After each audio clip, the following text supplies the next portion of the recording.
What's good? It's your boy, Devin Styles, aka Nerd Boy, aka Dark Skin Pretty Boy, aka Luke Ribcage, aka Stilo Dev, aka Devin Zoolander, coming at you all the way live from my domicile. Today, I would like to talk to you about Nas's new album called King's Disease. King's Disease is something that we've heard about for a long time. It's been long associated with the gout, or basically the rich man's disease that you get from indulging in too much wine or too much liquor. Nas is taking shots at a lot of people on this album that go unnamed. And I think at certain points he's coming at Kelis, because as we know, Kelis said some things about Nas earlier in the year that didn't make him look good.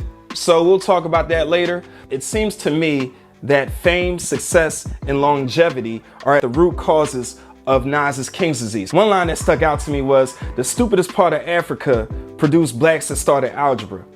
Proof facts. Imagine if you knew that as a child, bruh.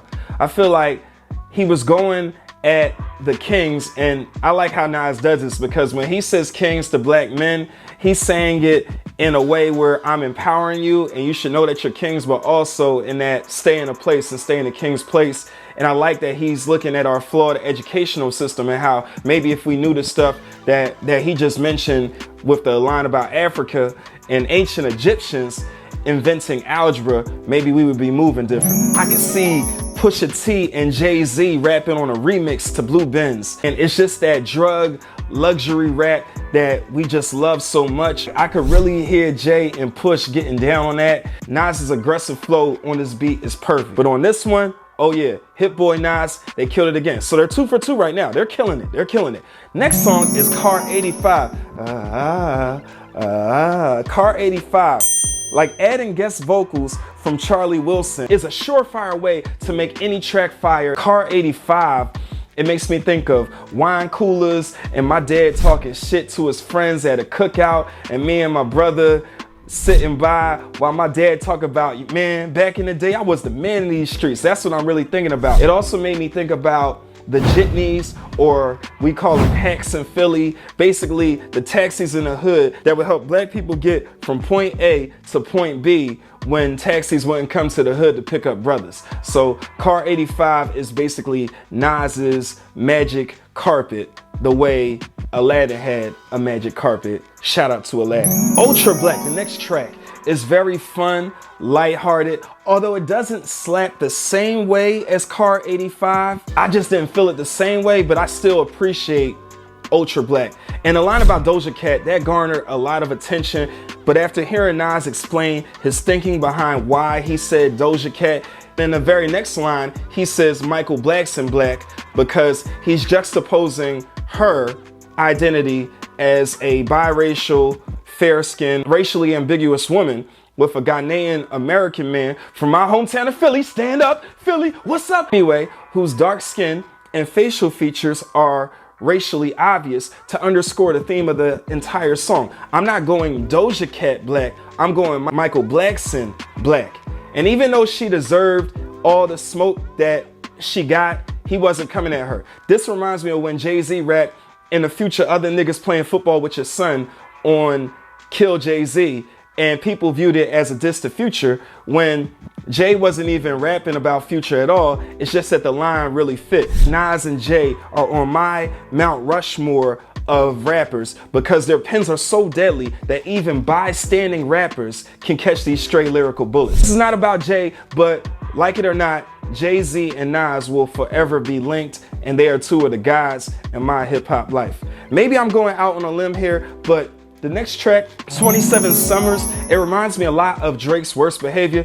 Bitch, worse, like in the way that he raps on it. Motherfucker never loved us. And I feel like this track is cool, but it's not a banger for me. It's kind of filler. It's not bad. It's not great. I respect Nas for toasting his 27-year career in rap, but this wasn't one of the ones where I'm like, yes, Nas, yes. It was just cool. Now the next track, Replace Me with Big Sean and Don Toliver, is really well done. Interpolating the lyrics from LMA's Trip for the hook was a really nice touch. This is a great track to play when you on date night with your boo. Nas and Big Sean should make more music together. I really enjoyed that track. Throughout the song, he talks about single mothers that lose their sons to gun violence. He also talks about domestic violence between black men and black women, but he says in the song to whatever woman he's speaking to that I never hurt you. And I find this to be a little bit ironic because earlier this year, his ex-wife Khalees accused him of physical and mental abuse. So I'm not here to play judge or jury on what happened or what didn't happen. However, my heart goes out to Khalees and I hope that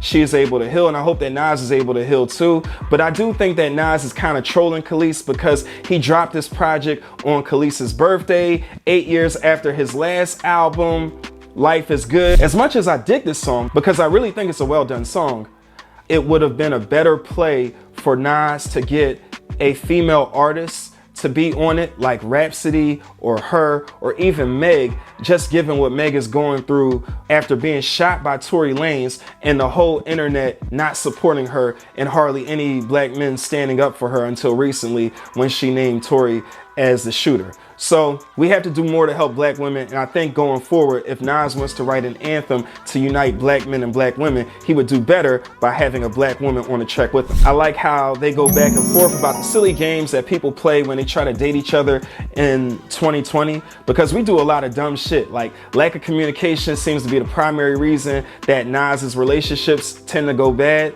And I know all too well what it feels like to be left on red. I know what it's like to just not have the same energy as someone else who's talking to you through a dating app. So I know what that's like.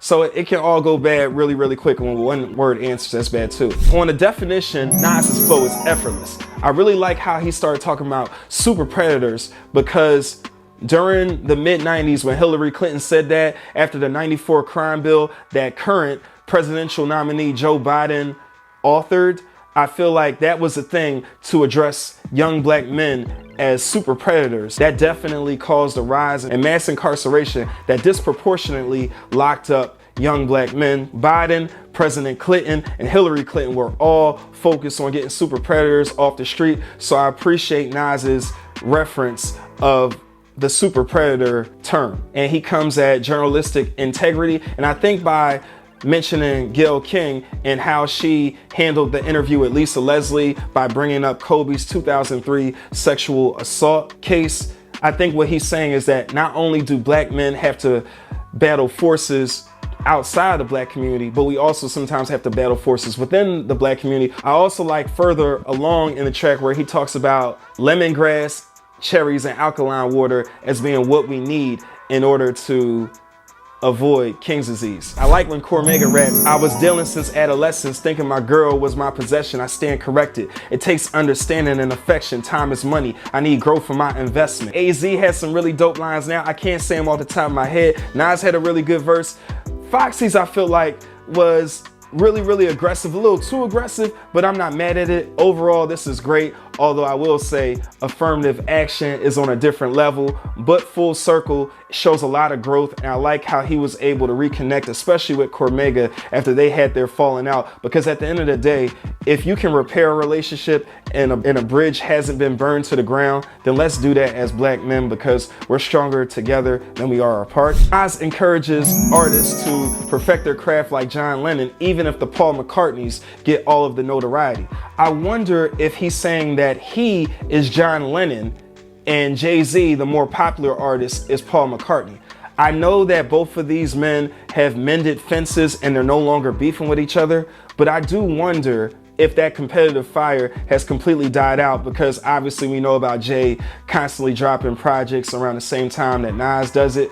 So I would say that in this scenario, Jay is definitely the Paul McCartney and Nas is the less popular John Lennon, but both are dope. Tupac got a medallion that was very similar to a chain that Nas had, and how Nas got Godson tatted on his stomach the same way that Pac had Thug Life tatted across his stomach. I love Spicy so much just because of, you just get to hear Nas talking shit. Fabio's verse was super disrespectful, but he did his thing. He was talking spicy. And Ferg probably had the best verse on the song. I really enjoyed King's Disease. My criticism of Nas in the past has been that his beat selection hasn't always provided him with the best canvas to paint pictures with his bars, but it turns out that Hit Boy and Nas have a rapport that is undeniable. Peace, King.